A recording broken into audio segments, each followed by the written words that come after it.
Savais-tu qu'en Bretagne, on croit fièrement à l'existence des corrigans, ces petites créatures qui vivent dans les forêts bretonnes qu'on dit farceuses, voire cruelles.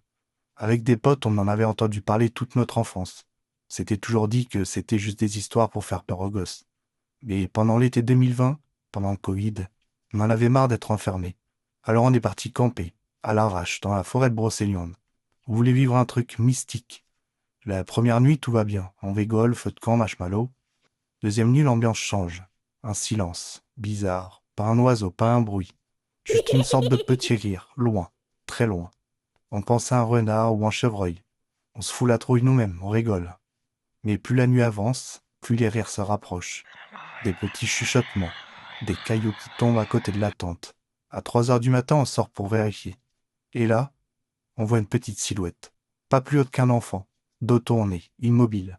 Elle murmure quelque chose dans un vieux breton. Et d'un coup, elle court. On la suit. Connerie de jeune.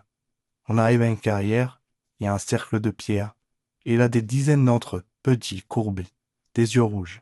Ils nous regardent, et ils se mettent à tourner autour de nous, lentement, en chantant. On reste figé. Mon pote Hugo, lui, s'évanouit. Je le porte, on court, on fuit la forêt. Mais en repassant par le chemin du départ, on voit un arbre, gravé dessus, notre prénom à tous les trois, avec une date. Retour prévu, 2030. Vous voulez la partie 2? Pensez à liker et vous abonner.